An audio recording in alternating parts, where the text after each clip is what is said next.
Hello बच्चों, मैं राम गोपाल वर्मा। आज हम बात करेंगे डॉक्टर कलाम टैलेंट सर्च एग्ज़ाम के बारे में कि इसका एग्ज़ाम कब होगा, इसके एग्ज़ाम में आपका समय कितना दिया जाएगा और किन किन सब्जेक्ट से क्वेश्चन रहेंगे और क्वेश्चन कितने रहेंगे, संख्या में कितने क्वेश्चंस रहेंगे। ठीक है, तो स्वागत है आप सभी लोगों का आपके अपने प्यारे यूट्यूब चैनल अनुभव बायो मटेरियल में। तो यहाँ पर सबसे पहले आप देख रहे हैं डॉक्टर कलाम टैलेंट सर्च एग्ज़ाम 2022, जिसका एग्ज़ाम डेट जो है आपको 13 नवंबर 2022 दिन आपका संडे रहेगा। जो आपके प्रवेश पत्र में लिखा हुआ है, उसके बाद में हम बात करते हैं कि जो टाइमिंग रहेगी वो टाइमिंग आपका जो है सुबह 11 बजे से 12:23 तक रहेगा।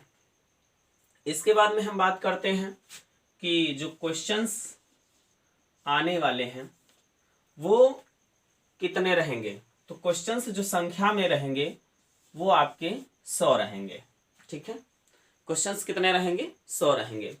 अब हम बात करते हैं कि क्वेश्चंस आपके कैसे रहेंगे या किस प्रकार के क्वेश्चंस रहेंगे, या प्रीवियस ईयर का जो एग्जाम हुआ है उसमें किस प्रकार के क्वेश्चंस आए थे। तो इसके लिए आपको करना क्या है, आज यहाँ पर हम कुछ क्वेश्चन के बारे में सीखेंगे और हम बात करते हैं कि किन किन क्षेत्रों से क्वेश्चन आने वाले हैं। तो सबसे पहले हम बात करते हैं कि यहाँ पर जैसे जीके। अब जीके वास्तव में अगर देखा जाए तो इसका मतलब होता है जनरल नॉलेज, सामान्य ज्ञान। अब सामान्य ज्ञान में हमारे कई सब्जेक्ट आ जाते हैं, आपका हिस्ट्री भी आ जाता है, जियोग्राफी भी आ जाता है, और इसके अलावा जो साइंस के तीनों भाग आ जाते हैं, बायोलॉजी, फिजिक्स और केमिस्ट्री। इसके अलावा और क्या रहने वाला है, आपका बेसिक मैथ रहेगा। इसमें आपका मैथ कह सकते हैं कि लगभग 10 क्वेश्चंस रहेंगे। इसमें आपका जो इंग्लिश रहेगा, इंग्लिश सिर्फ इंग्लिश मीडियम वाले जो है बच्चे होंगे उनका मीडियम इंग्लिश रहेगा, इंग्लिश से क्वेश्चंस आपके नहीं आएंगे।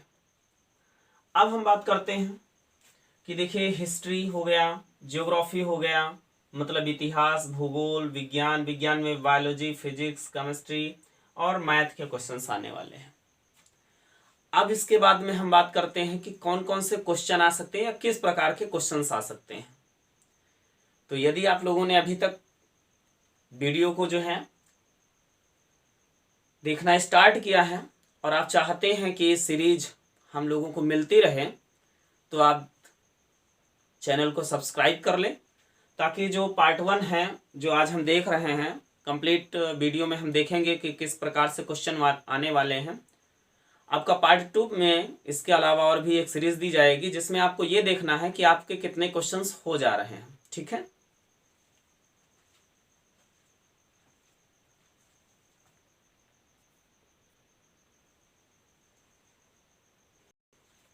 तो बच्चों यहाँ पर स्क्रीन पर आप देख रहे होंगे, स्क्रीन पर आप पहला क्वेश्चन देख रहे हैं। इसी तरह के ऑप्शन दिए जाएंगे और इसमें ऑप्शन में A, B, C, D, और क्वेश्चन के ठीक सामने आपको एक बॉक्स दिखेगा।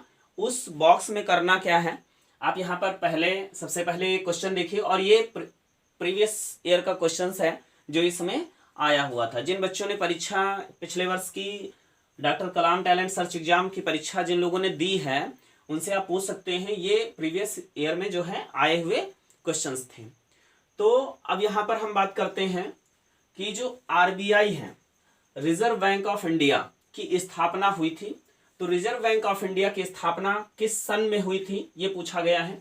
तो यहाँ पर आप देख रहे हैं कि सन 1935, बी नंबर दिया गया है 1936, सी नंबर दिया गया है 1945, डी नंबर दिया गया है 1946। तो यहाँ पर आपका जो भी विकल्प सही होता है उस विकल्प का नंबर, जैसे ए सही हो तो ए लिख देना है, बी सही हो तो बी लिख देना है, सी सही हो तो सी लिख देना है। तो आप लोग आंसर जान चुके होंगे और कमेंट में आप हमें इसका जो है सही आंसर बताइए। तब तक का जो है हम इसका आंसर बता देते हैं, ठीक है। तो आरबीआई की जो स्थापना है 1 अप्रैल सन 1935 को हुई थी। तो विकल्प नंबर आपका सही होता है ए, ठीक है, 1935 को, ठीक है। तो इसीलिए हम विकल्प कौन सा सही करेंगे, विकल्प नंबर आपका जो है ए सही हो जाएगा। तो यहां पर इस विकल्प को यहां पर लिख देना है, ठीक है। समझ में आ रहा है आप लोगों को। अब देखिए हम ठीक दूसरा क्वेश्चन, ये भी हमारा प्रीवियस ईयर का जो है आया हुआ क्वेश्चन है, पौधे कौन सी गैस लेते हैं। अब देखिए यहां पर क्वेश्चन दो तरीके से बनते हैं। अगर ये क्वेश्चन हमारी जूनियर या प्राइमरी क्लास में आया होता, प्राइमरी सेक्शन में आया होता, तब तो हम क्या कहते हैं कि पौधे कौन सी गैस लेते हैं, ठीक है।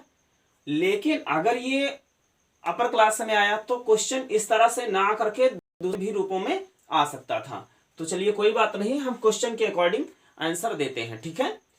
पौधे कौन सी गैस लेते हैं। अब देखिए बात की गई है कि पौधे कौन सी गैस लेते हैं, तो चूंकि ये जो है प्राइमरी सेक्शन का आया हुआ, ये जूनियर सेक्शन का आया हुआ क्वेश्चन है प्रीवियस ईयर का, तो उसके हिसाब से भी अगर देखें या क्वेश्चन के अकॉर्डिंग देखें तो पौधे कौन सी गैस लेते हैं, तो यहां पर ना तो क्वेश्चन में ये कहा गया है कि पौधे प्रकाश संश्लेषण की क्रिया में और ना ही कहा गया है श्वसन की क्रिया में, ठीक है।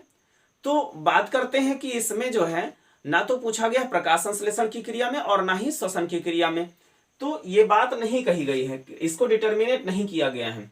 तो इस आधार पर पौधे कौन सी गैस लेते हैं, आपके हिसाब से कौन सा विकल्प सही हो सकता है, आप कमेंट करके हमें बताइए। आप जांचिए कि आपके इस तरह के जो क्वेश्चन आ रहे हैं इसमें आपको कितने के आंसर पता है, ठीक है। तो आप कमेंट करते रहिएगा। उसके बाद में हम बात करते हैं कि पौधे कौन सी गैस लेते हैं। तो पौधे कौन सी गैस लेते हैं, तो हम लोग यही रटते आए हैं कि पौधे जो है CO2 लेते हैं और हम लोग क्या लेते हैं, O2 लेते हैं। लेकिन अगर आप अपर क्लास के बच्चे हैं, 10th के हैं, 9th के हैं, फर्स्ट ईयर हैं, इंटर हैं, तो आप जान रहे होंगे कि पौधे जो होते हैं वो O2 और CO2 दोनों लेते हैं। पौधे जो होते हैं O2 और CO2 दोनों लेते हैं। जब प्रकाश संश्लेषण की प्रक्रिया को करते हैं तो पौधे क्या करते हैं, CO2 को लेते हैं। लेकिन जब श्वसन की प्रक्रिया को करते हैं तो वो O2 लेते हैं। हमेशा याद रखिए जब कोई भी जीवधारी श्वसन करता है, श्वसन का मतलब होता है बर्निंग ऑफ फूड या बर्निंग ऑफ ग्लूकोज, और किसी भी, क्योंकि ग्लूकोज क्या है, हमारा सेलुलर फ्यूल होता है और किसी भी ईंधन को जलाने के लिए ऑक्सीजन की आवश्यकता होती है।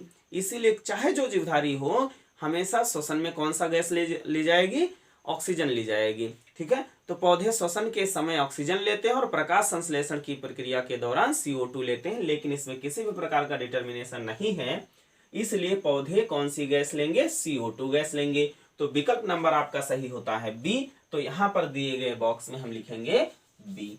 बात समझ में आ रही, ठीक है। प्रीवियस ईयर का जो पेपर था सेम यही था, सेम पैटर्न था, सेम व्यवस्था थी, ठीक है। इसमें जो भी बच्चे प्रीवियस ईयर का एग्जाम दिए हैं आप उनसे पूछ सकते हैं, उनके पास वीडियो को शेयर कर सकते हैं और पूछिए और कि ये क्वेश्चन आया था, क्या पैटर्न यही था, व्यवस्था यही थी, सबसे मिसता का था, आपको बच्चे जरूर बताएंगे, ठीक है। उसके बाद में हम बात करते हैं कि पॉइंटिंग डिवाइस क्या है, ठीक है। मीन्स पॉइंटिंग डिवाइस है, ए नंबर दिया गया है CPU, B monitor, C keyboard, D mouse. अब देखिए बात कर लेते हैं कि पॉइंटिंग डिवाइस क्या है। पॉइंटिंग डिवाइस का मतलब ये होता है जैसे कंप्यूटर पर जब आप बैठते हैं, जैसे आप मोबाइल की स्क्रीन पर इस समय हमारी वीडियो को देख रहे हैं, तो अगर आपके मोबाइल की स्क्रीन टूटी फूटी ना हो तो आप हमें अच्छे से देख पा रहे होंगे। लेकिन अगर आपकी स्क्रीन टूटी फूटी होगी तो वो फ्रेगमेंट्स में हमारा जो है वीडियो दिखेगा। मतलब जब हमें कोई परिणाम दिखे तो वो आउटपुट डिवाइस होता है, जैसे कि आपकी स्क्रीन, मॉनिटर, ये सब हमारे कौन से डिवाइसेस हैं, आउटपुट डिवाइस हैं, ठीक है। जैसे हमने माइक में बोला, ठीक है, और माइक जो हमारा होगा उसने आवाज को सुना और आपके मोबाइल के स्पीकर या डीजे के स्पीकर ने उसको आवाज को सुनाया। माइक है जिसमें हम बोल रहे हैं वो हमारा इनपुट डिवाइस हो जाएगा, आप जिस स्पीकर से सुन रहे हैं वो आउटपुट डिवाइस हो जाएगा।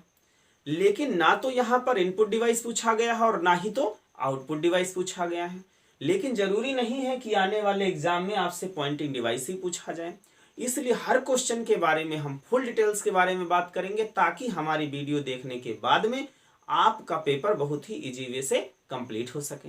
ठीक है, तो हम बात करते हैं कि हमारे पास में डिवाइस कितने हुए। एक तो हो गया इनपुट डिवाइस, जैसे माइक में बोलना, कीबोर्ड से टाइप करना, मोबाइल में कीबोर्ड या कीपैड का प्रयोग करना। ठीक है, तो ये सब हमारे हो जाएंगे इनपुट डिवाइस। ठीक है, अब हम बात करते हैं कि आउटपुट डिवाइस क्या होते हैं। जैसे आपने कोई पेंट बनाया, पेंट जो है आपने टूल बार की मदद से जो आपका पेंट प्रोग्राम था उसको खोल के बनाते रहे। अब बनाने में आपने माउस का प्रयोग किया, कीबोर्ड का प्रयोग किया, तो ये हमारे क्या हो जाएंगे, कीबोर्ड से आपने क्या डाटा को इनपुट किया तो इनपुट डिवाइस हो गया। माउस से आपने क्या किया, उस जो आपका कर्सर होता है उसको क्या करते हैं, जो पॉइंटर होता है एक स्थान से दूसरे स्थान पर ले जाने का काम करते हैं, तो इसलिए उसको पॉइंटिंग डिवाइस कहते हैं। माउस हमारा क्या है, पॉइंटिंग डिवाइस है। सीपीयू हमारा जो है, आप जान रहे हैं कि सीपीयू का पूरा नाम क्या होता है, सेंट्रल प्रोसेसिंग यूनिट, जो कंप्यूटर का दिमाग कहा जाता है। ठीक है, सीपीयू का पूरा नाम क्या होता है, सेंट्रल प्रोसेसिंग यूनिट। ठीक है, अब हम बात करते हैं कि रोम क्या है, रैम क्या है। ये सब हमारी मेमोरी होती है जो सीपीयू में लगी होती है।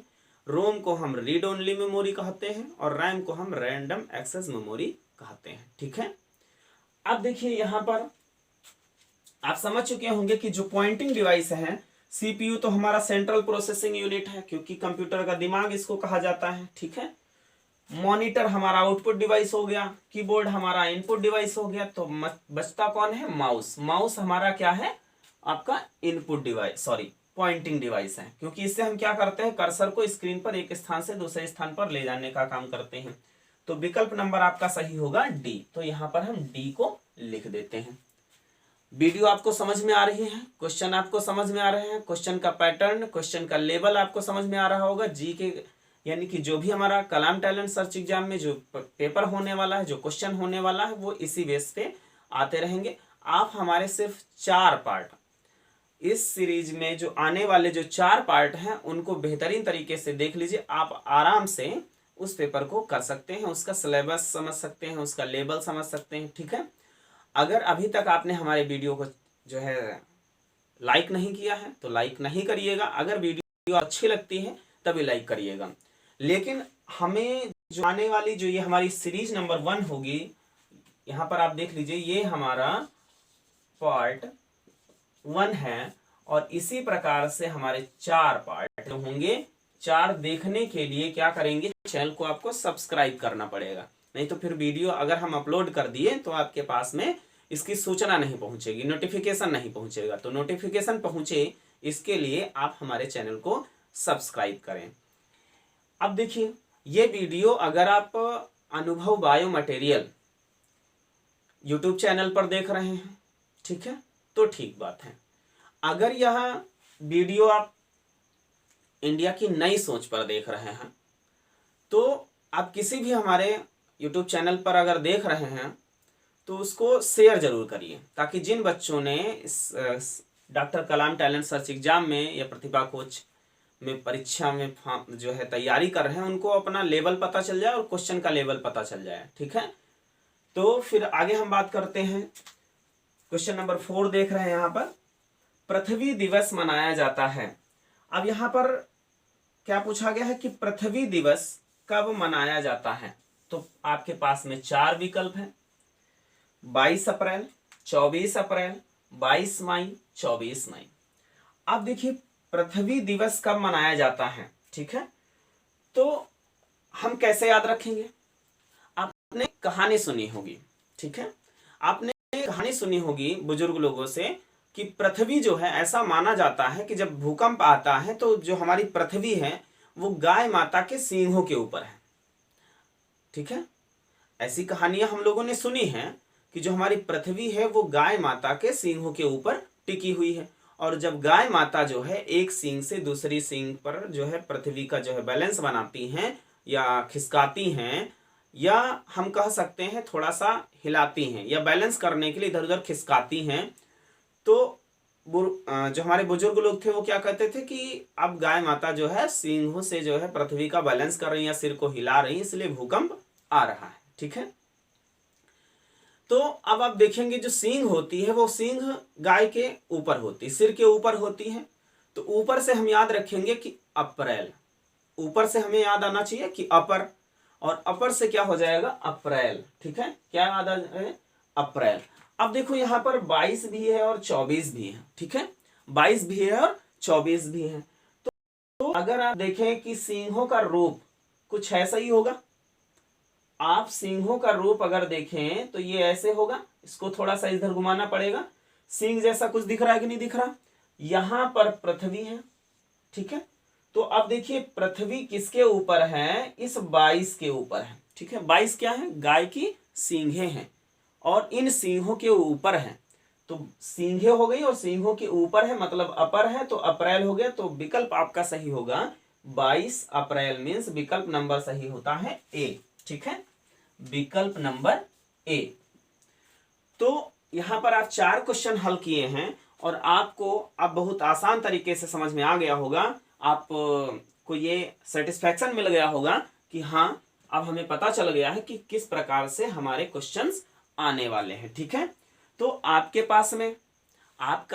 पास में समय है आपका 90 मिनट का। क्वेश्चन आपके मिलने हैं कितने, 100 होंगे। सारे क्वेश्चन आपके मल्टीपल चॉइस रहेंगे। ठीक है, इसमें कोई समस्या वाली बात नहीं है। आप इसी तरह से भरते जाइएगा, आराम से पढ़िएगा, आपका पेपर बेहतरीन होगा।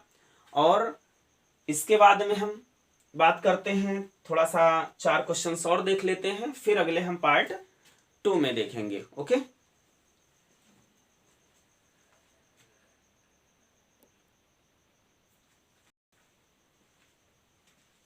देखते हैं ये वाला क्वेश्चन नंबर 5। इस दिया गया है 0 × 543 is equal to question mark. यहाँ पर आपके पास में ये पूछा गया है, ये मैथमेटिकल जो आपका क्वेश्चन है, ये गणित का क्वेश्चन है और ये प्रीवियस ईयर का आया हुआ क्वेश्चन है। ठीक है, देखिए जो क्वेश्चंस आए हुए हैं हम उन्हीं को ही सिर्फ कह रहे हैं कि ये प्रीवियस ईयर आया क्वेश्चन है। जिन बच्चों ने ये दिया है वो जान गए होंगे कि ये क्वेश्चंस आया था।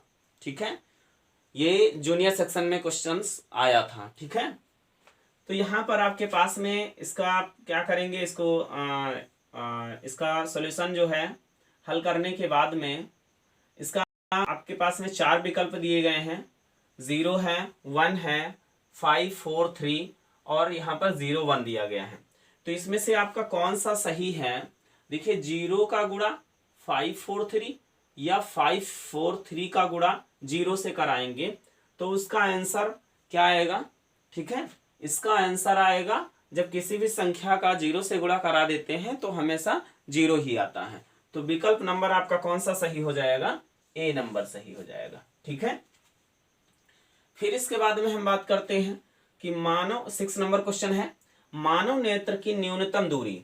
देखिए जो स्वस्थ व्यक्ति है या स्वस्थ मानव नेत्र की अगर हम अधिकतम दूरी की बात करें तो वो अनंत होती है। ठीक है, वो अनंत होती है, लेकिन एक निश्चित न्यूनतम दूरी कि जिसके पास से फिर और नजदीक से देखने पर हमें समस्या आने लगे। ठीक है, मीन्स हमारी विजिबिलिटी की पावर जो है वो लो होने लगे, तो वो हमारी न्यूनतम दूरी कहलाती, जितनी कम से कम दूरी में हम अच्छा सा देख सके। तो उसमें हमारे पास में विकल्प दिए गए हैं 15 सेंटीमीटर, बी 25 सेंटीमीटर, सी 35 सेंटीमीटर, डी 45 सेंटीमीटर। तो मानव नेत्र की न्यूनतम दूरी जो है इसमें पूछी गई है, अगर अधिकतम दूरी होती तो हम कहते अनंत होता। ठीक है, क्या होता, अनंत होता। तो इसमें न्यूनतम दूरी पूछी गई तो विकल्प नंबर आपका सही होता है बी, क्योंकि मनुष्य या स्वस्थ मानव नेत्र के लिए अधिकतम न्यूनतम दूरी कितना होती है, 25 सेंटीमीटर होती है। तो विकल्प नंबर आपका सही हो जाएगा बी। ठीक है, अगला क्वेश्चन हम देखते हैं, राष्ट्रपति की न्यूनतम आयु होती है, मतलब राष्ट्रपति की नियुक्ति, ठीक है, वो कितने वर्ष का हो तो उसकी नियुक्ति की जा सकती है, ठीक है, या राष्ट्रपति को नियुक्त किया जा सकता है, तो उसकी न्यूनतम आयु कितनी होनी चाहिए। न्यूनतम आयु में विकल्प आपके दिए गए हैं, ए नंबर 25, बी 35, सी 45, डी 21, ठीक है। तो विकल्प नंबर आपका सही होता है बी। राष्ट्रपति की न्यूनतम आयु जो होगी वो 35 वर्ष होती है। कितना होती है, 35 वर्ष होती है, ठीक है। तो विकल्प नंबर आपका सही होगा बी, ठीक है। अगला हम देखते हैं तैरता, 8 नंबर क्वेश्चन दिया गया है, तैरता हुआ राष्ट्रीय उद्यान या तैरता हुआ नेशनल पार्क है, ठीक है। अब देखिए इसमें स्थान का नाम पूछा गया है, ठीक है।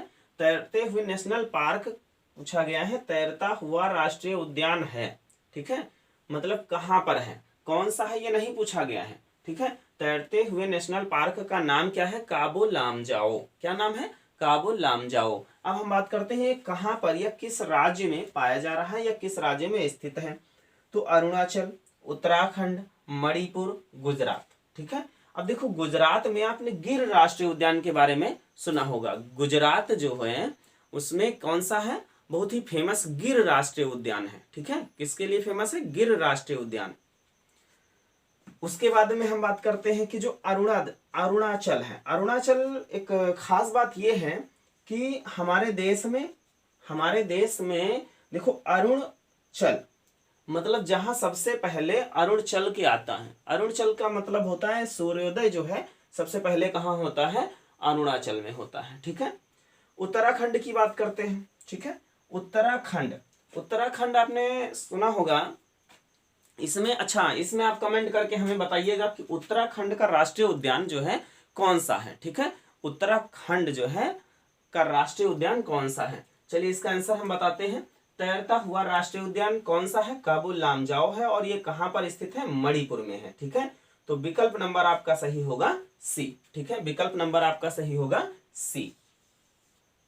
तो इस प्रकार से आपका जो है पार्ट 1 कंप्लीट हो गया है और आपने कितने क्वेश्चन हल करे हैं, 8 क्वेश्चन हल करे हैं, ठीक है। इस प्रकार से हम आगे की सीरीज में आपको 10 क्वेश्चन 20 क्वेश्चन जो है आपको करवा सकते हैं, ठीक है। तो आगे की सीरीज आपके पास पहुंचे इसके लिए हमारे चैनल को सब्सक्राइब करें। फिर मिलते हैं अगले वीडियो में। आपको बहुत बहुत धन्यवाद जो आपने इस पूरी वीडियो को देखा, ठीक है। Okay, thank you, good bye.